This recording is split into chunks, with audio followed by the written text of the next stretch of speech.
Nesse vídeo eu vou falar da Elbor Empreendimentos, que é uma incorporadora que as ações já caíram cerca de 95% desde o topo lá em 2013. Quero explicar para vocês o que está acontecendo, o que explica essa queda. Também mostrar para vocês um ponto de atenção interessante, importante aqui para análise da empresa, para quem quiser estudar, quem quiser investir. E no final do vídeo eu vou mostrar para vocês traçar um possível cenário positivo para a empresa. Então, se você tem interesse na Elbor ou até mesmo em outras empresas de construção, acho que esse vídeo vai ser legal para você. Se você gosta desse tipo de conteúdo, se inscreve no canal, deixa o like também que ajuda bastante a gente chegar a mais investidores. E eu tô trazendo esse vídeo aqui porque o Oswaldo pediu pra gente falar da Elbor aqui no canal, então aproveita, comenta nesse vídeo aqui que outras empresas que você quer ver análise aqui no canal que a gente não trouxe ainda, ou até mesmo que a gente já trouxe, mas você quer ver uma revisão do case, ou algum assunto específico de economia, de investimentos, que eu sempre tô de olho nos comentários e pode ser que o próximo vídeo seja uma sugestão sua. Para quem não conhece, a Elbor é uma incorporadora, então ela vai desde a aquisição do terreno até o desenho do projeto, o lançamento, a prospecção de clientes, o pós-venda. A única coisa que ela não faz é a construção em si, e para isso ela faz parcerias com outras construtoras, que ela já tem parceria há muitos anos, e essas construtoras entram como sócias no projeto. E essa informação vai ser bem importante para o que eu vou falar para vocês, o ponto de atenção mais para frente no vídeo. Ela hoje tem um foco muito grande na região de São Paulo, na região metropolitana de São Paulo, cerca de 70% ali do land bank está em São Paulo e 26% na região metropolitana e 1% em outros, porque a Elbor era uma das grandes incorporadoras ali do início da década que fizeram IPO em 2006, 7, 8, a gente teve uma onda muito forte de IPOs, pegou um dinheiro e começou a expandir, principalmente para o Brasil todo, imaginando que teria um ganho de escala com isso. E a gente não só teve algumas crises que atrapalharam as empresas incorporadoras, como também não tem tanto ganho de escala assim em aumentar a sua atividade de incorporação para fora de regiões que você não tem tanto domínio. Então lá para 2013 e 2014, cerca de metade do land bank dela era São Paulo e metade era outros, né? Região metropolitana, Rio de Janeiro também, outras cidades do Brasil. Então ela voltou ali para o foco dela em São Paulo e também ela é uma incorporadora que é meio a meio, alta renda, eu diria um terço ali do land bank, dos lançamentos dela são focados na alta renda, um terço em média renda e um terço média alta, né? E um terço média renda, né? Então, esse é basicamente o case aqui da Elbor. E o que aconteceu para ela ter essa volatilidade toda aqui nas cotações é que, como expliquei para vocês, lá em 2006, 7, 8, a gente teve um boom de incorporadoras e construtoras na bolsa, muitas empresas fizeram um IPO, é daí que saiu a EZTEC, é daí que saiu a MRV, se eu não me engano, e várias outras. E naquele momento a gente tinha uma queda de juros no Brasil, o mercado de construção ele estava sendo impulsionado, então essas empresas pegaram esse dinheiro para fazer uma expansão. Então a gente consegue ver, por exemplo, no histórico aqui da Elbor, vocês vão ver que lá em 2006, mais ou menos, 7, ela tinha uma receita de 120 milhões, 100 milhões, e ela chegou a ter uma receita de 1,7 bi em alguns anos, poucos anos após, praticamente 10 anos aqui, ela multiplicou por mais de 10 vezes a receita dela. O problema é que a gente chegou lá em 2014, 15, todo mundo deve saber essa história, crise no Brasil, recessão, desemprego, juros subiram e muitos distratos começaram a acontecer. E a lei no Brasil até 2013, 14, ela protegia muito o cliente comprador da casa, o devedor, e não protegia nada as vendedoras. Então, a lei obrigou a Elbor e várias outras incorporadoras a devolver o dinheiro pago ali no momento da compra da casa para os clientes. Inclusive, a Elbor ela comenta que em alguns casos ela teve que devolver mais do que 100% do que foi pago, de tão absurdo que foi.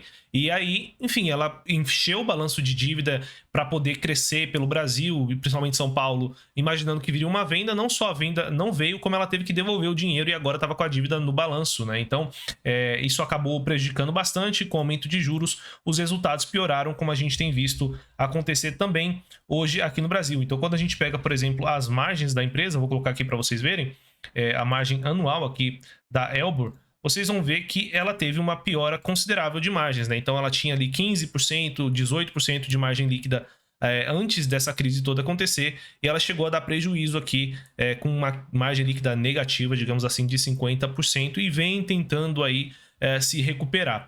Como eu expliquei para vocês, teve toda essa crise em 2013, 14, 15, então a empresa teve muita dívida colocada no balanço, e para tentar equalizar essa dívida, ela fez vários aumentos de capital. Então, em 2010, ela fez um aumento de capital de 150 milhões, isso aqui foi mais para crescimento, mas a gente consegue ver que, por exemplo, em 2016, ela fez um aumento de capital de 120 milhões, em 2017, 264, e mais recentemente, um de 560 milhões em 2019, o que acabou diluindo os acionistas e ajudando a destruir um pouco desse valor, principalmente nos últimos anos.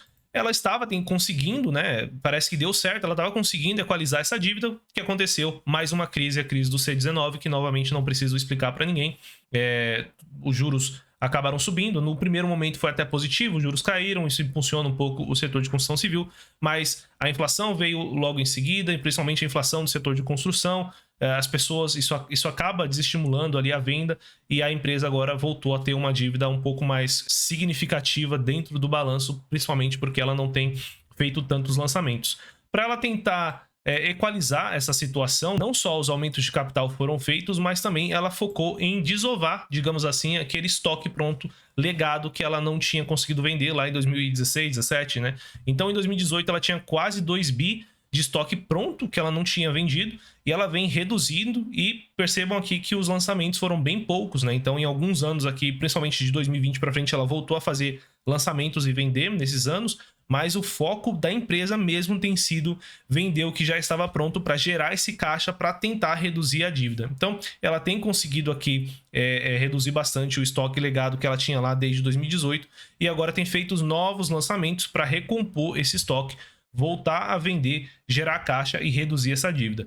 Então, já adiantando aqui para vocês, a Elbor é mais um desses casos que passa por uma desalavancagem necessariamente para a empresa poder novamente ter perspectivas de geração de caixa livre positiva, aumento nas cotações, pagamento de dividendo, tudo isso vai passar pelo fato dela conseguir ou não reduzir essa dívida. Passando rapidamente pelos resultados do primeiro trimestre de 2024, aqui na receita ela teve uma venda que foi 25% acima da do ano passado, o que é sim muito positivo, dado o momento, juros altos e tudo que eu expliquei. A empresa é uma das poucas que tem conseguido vender a bons níveis ainda. Claro que quando a gente olha o trimestral, então frente ao fim do ano passado, o quarto trimestre de 2023, teve um crescimento baixo de 4%. A gente tem que lembrar que as construtoras ela tem uma questão sazonal ali, que também os resultados acompanham o reconhecimento do custo, então é um pouco mais complexo, não é necessariamente no momento que a venda ocorre que a receita é reconhecida, então tem que levar isso em consideração. Então é legal a gente olhar períodos maiores, frente ao ano passado, ou como que está a tendência trimestre a trimestre, e a gente vê uma tendência positiva. Então ela vem aqui, pelo menos desde o ano passado, com uma sequência no crescimento das vendas, o que eu julgo como positivo. Quando a gente olha o VSO total, ela está com uma velocidade de venda de 14%, a gente tem uma média aqui para São Paulo de 15%, entre 10% e 15%, então ela está, digamos assim, na média alta, então uma boa velocidade de vendas. E o legal da Elbor é que, como ela tem um contrato já firmado previamente com as empresas que fazem a construção por ela não é impactada negativamente pela alta nos custos de construção, mas também não é impactada ou beneficiada pela queda nos custos de construção. Então ela consegue manter uma margem bruta de certa forma até estável, pensando que é uma construtora, tem um ciclo, tem a sazonalidade, tem os lançamentos. Ela consegue manter aqui uma margem bruta próxima aos 30% historicamente. Então, ela conseguiu manter isso em 2024, no primeiro trimestre de 2024, fechando com uma margem bruta de 31,2%, que não é nada mal para uma empresa que está passando por toda essa reestruturação, vendendo estoque antigo. A gente consegue ver que a margem, por exemplo, do legado do ano passado foi 16,3%, então ela estava vendendo o legado para desovar mesmo com uma margem pior, e agora a gente consegue ver que ela está mantendo uma margem melhor, né? O legado já está vendendo com 33%, o novo ciclo, né? Os novos lançamentos vendendo próximo a 30%, então ela deve ter resultados, né? 2024, provavelmente, se a gente não tiver nada aí de diferente, nenhuma crise nova que surja, deve ser o melhor ano aí dos últimos 3, 4 anos da Elbor. E aqui entra o ponto de atenção que eu queria mostrar para vocês, é que a Elbor ela é uma empresa que ela tem aquelas parcerias que eu comentei no início do vídeo, então ela faz sociedades para fazer a construção, e vocês sabem que boa parte de você vender uma casa é construir a casa. Então a pessoa que constrói a casa, a empresa que constrói a casa, precisa ficar com boa parte daquele resultado da construção, afinal de contas é onde vai o maior custo, o maior investimento. Então, quando a empresa reporta o lucro líquido, vocês vão ver que ela reporta um lucro líquido, por exemplo, nesse trimestre de 33 milhões, mas o lucro líquido que pertence à Elbor mesmo, aos controladores da Elbor, os acionistas, você aí, por exemplo, se você for acionista da Elbor, é somente 7 milhões.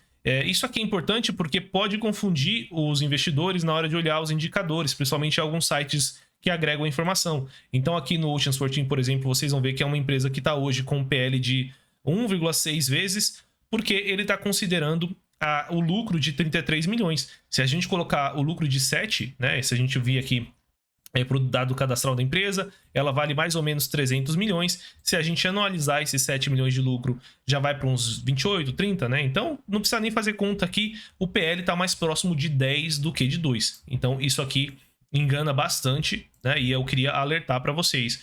Tomar sempre cuidado de olhar o lucro líquido de controladores, no caso aqui da Elbor, assim como na Wiz, assim como na Alupar, né, de transmissão. Algumas empresas é um pouco importante de olhar esse valor aqui. E quando a gente olha o resultado dos controladores, né, ela traz também na apresentação, vocês vão ver que ela teve um ano positivo em 2021, estagnou ali em 2022 e 2023. Primeiro trimestre de 24 não foi ali o melhor do ponto de vista de lucro líquido, ainda está sendo impactada pelos juros de dívida, tudo aquilo que eu falei, mas a tendência é que com as vendas, com a redução daquele estoque, né, com desovar mesmo aquele estoque que ela tem parado, ela vai conseguir gerar caixa, pagar dívida, reduzir os juros da dívida e liberar lucro líquido e possivelmente aí ter aí um 2024 talvez com, sei lá, 70 milhões, 80 milhões, difícil da gente dizer se a empresa vai conseguir performar, mas eu acredito que sim, será um ano melhor do que 2023. E aqui é o ponto-chave da tese da Elbor no médio, talvez até no longo prazo, é a dívida da empresa. Então, hoje, quando a gente olha o endividamento da Elbor, ela está com 2 bilhões de reais em dívida. Quando a gente pega a alavancagem dela em relação ao EBITDA, é uma alavancagem de 6 vezes, então uma empresa que está bastante alavancada, principalmente para o setor de construção.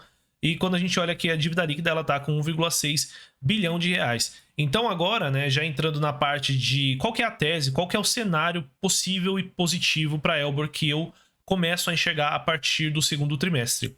Quando a gente fala de um valor de uma empresa na bolsa, a gente tem por costume olhar muito o valor de mercado dela. Então a gente vem aqui no Google, digita, né, o nome da empresa, né, o ticker da empresa, e a gente logo encontra aqui o valor de mercado dela. No caso da Elbor, 289 milhões. Vamos aqui arredondar o valor da Elbor de mercado para 300 milhões só para facilitar a nossa conta. Então vamos colocar aqui que a empresa vale 300 milhões e ela tem uma dívida líquida hoje de 1,6 bi que a gente viu ali no resultado dela, né? 1,6 bi. Então se a gente coloca aqui 1,6 bilhões, a gente tem o valor de mercado da empresa e a dívida líquida da empresa. O que é importante da gente olhar em empresas, principalmente empresas endividadas, é legal olhar para todas as empresas, mas principalmente empresas que têm muita dívida em um valor de mercado pequeno, é o valor da firma, né? O valor que a gente considera o caixa líquido da empresa ou a dívida líquida da empresa para compor o real valor da empresa. Porque se alguém for comprar a Elbor, por exemplo, a EZTEC, sei lá, quer comprar a Elbor ali em São Paulo para verticalizar, sei lá, ela não vai pagar 300 milhões, ela vai pagar 300 milhões, mas ela vai herdar essa dívida da empresa, vai herdar os 1,6 bi. Então, no mínimo, o que a Elbor vale para o mercado, né, para a visão de mercado, é a dívida dela somada ao valor de mercado. Tem outra coisa que é considerada aqui no valor da firma, mas vamos simplificar. Então, o valor da firma da Elbor real mesmo, né, o valor de mercado dela, seria mais próximo a 1,9 bilhão de reais. E qual que é o cenário possível aqui para a Elbor? Dado que 1,9 bilhão, mais ou menos, 2 bi, é o valor que o mercado enxerga para a Elbor, considerando a dívida dela, e se nada mudar, pelo menos, até, sei lá, 2025, 2026, o mercado vai enxergar essa empresa valendo mais ou menos 1,9 bilhão, porque ela vai melhorar a margem, melhorar lucro, os juros vão cair, o mercado vai continuar com essa percepção ou com algo próximo a isso, e a empresa reduzir a dívida, então a gente vai entrar no momento em que a Elbor vai começar a reduzir a dívida, vai fazer os lançamentos novos, vai vender aquele estoque antigo, vai pegar esse dinheiro, vai começar a pagar a dívida, que é o que ela tem dito que ela vai fazer nos estoques. Vamos dizer que a dívida dela caiu de 1,6 bi para, por exemplo, 1 bilhão, né, no médio prazo, até 2026, algo nesse sentido. O que pode acontecer? Se o mercado continua enxergando a Elbor como uma empresa que vale 1,9 bilhão, o valor de mercado dela precisa subir. Então a gente vai enxergar que as cotações da empresa podem subir justamente para que ela valha o suficiente para que o valor da dívida líquida dela, somado com o valor de mercado, faça a empresa ter um valor de firma de 1,9 bi, se é o que o mercado enxerga. Então, a cotação dela, ou o valor de mercado que seja, subiria ali para próximo de 900 milhões de reais, por exemplo, para a gente ter esse ajuste. Ela continuar valendo, né? Somado aqui a dívida líquida nova dela de 1 bi, mais 900 milhões, ela passaria a valer 1 bilhão e 900. Então é uma empresa que, se ela fizer um serviço bom de desalavancagem, que seja pagar 1/3 dessa dívida no curto prazo, com bons resultados, voltando a dar anos de lucros acima dos anos anteriores, talvez pagando um pouquinho de dividendo, caso isso não vá comprometer a redução da alavancagem dela, a gente tem um potencial sim de a empresa ser reprecificada pelo mercado. Claro que isso daqui vai depender de o mercado estar de bom humor, afinal de contas é uma empresa que vale 300 milhões, tem pouca negociação comparada a large caps, então a tendência é que essa empresa dependa muito mais de fluxo do que outras empresas maiores, mas é um caminho possível e que sim, a gente aqui no GA coloca a partir desse trimestre a Elbor na nossa watchlist, digamos assim, né? A gente vai olhar mais de perto e acompanhar os próximos trimestres da empresa. Nada disso vai adiantar, é claro, se a empresa não conseguir reduzir a dívida ou se a empresa tiver resultados piores que façam com que o mercado enxergue que ela deva valer menos, né? Por exemplo, em vez de 1,9 bi, o mercado enxerga que ela vale 1,2 bi, mesmo reduzindo a dívida, as ações não vão sair do lugar. Então, assim, enxergando um cenário onde a empresa melhora o resultado e reduz a dívida ao mesmo tempo, há muita chance de ela ter um retorno interessante de capital, ao mesmo tempo que ela volte a pagar dividendos. Não agora, não em 2024, talvez não em 2025, mas no curto prazo dá pra gente enxergar isso. O curto médio prazo, até uns 4 anos ali, eu consigo enxergar muito isso. Então sim, eu tô um pouco mais otimista com a empresa e a gente consegue ver que parte disso já começou a acontecer de uma forma bem tímida. Então, aqui no primeiro trimestre de 24, ela já teve uma queda bem menor, né? Uma queima bem menor de caixa. Então, só para vocês entenderem esse gráfico, no ano passado, no primeiro trimestre de 23, ela iniciou o período com uma dívida líquida de 1,4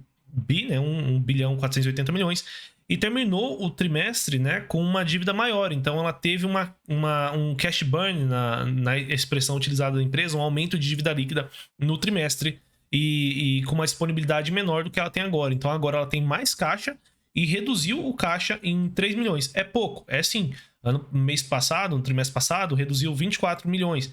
Então ela tem reduzido aqui o cash burn, né? Então, em comparação ao ano passado, onde ela teve uma queima de 71 e esse trimestre que foi positivo em 3, teve um avanço de 74 milhões frente ao trimestre do ano passado. No próximo trimestre, vai vender estoque, possivelmente pagar a dívida, reduzir esse endividamento, e aí a gente vai ter um cash burn menor, e isso vai, ao longo do ano, né, aumentando ali o caixa da empresa e reduzindo aquele saldo de alavancagem, que foi o que eu mostrei justamente nesse gráfico aqui, a dívida líquida dela caindo justamente por conta de um cash burn menor. Então o que eu tentei mostrar para vocês nesse vídeo é que é sim uma opção de estudo interessante, se você tem perfil para isso, tá? Se você é uma pessoa que gosta de dividendo, geradora de caixa, talvez Elbor não seja para você, mas se você gosta ou aceita pelo menos correr um pouco mais de risco, pode ser uma opção interessante de estudo, mas talvez seja necessário esperar mais, pelo menos mais 1 ou 2 trimestres ao longo do ano. Mas sim, é uma empresa que eu acho que vale a pena ficar de olho, diferente da Infracommerce, que foi o vídeo que foi comentado, sugerido, né, pra gente fazer a Elbor, né? Infracommerce a gente não acha que vale a pena olhar, mas a Elbor sim. E se você quiser saber quais são as empresas que a gente enxerga potencial e que a gente efetivamente recomenda para os nossos assinantes, é só você clicar no primeiro link da descrição desse vídeo que você vai para um grupo de lista de espera que quando a gente tiver um cupom de desconto, normalmente a gente lança no início do mês, você pode assinar o GA Pro com um desconto, GA Pro anual com desconto, você vai ter acesso à nossa carteira Alpha, que é justamente essa carteira que tem essas teses, né, de crescimento, mas a gente tem também uma carteira de dividendos, carteira global e carteira fundo imobiliário. Se você gostou do vídeo, não esquece de se inscrever no canal, deixa o like que ajuda bastante a gente, comenta aqui embaixo que outra empresa você quer ver aqui no canal. Eu vou ficando por aqui e até o próximo vídeo.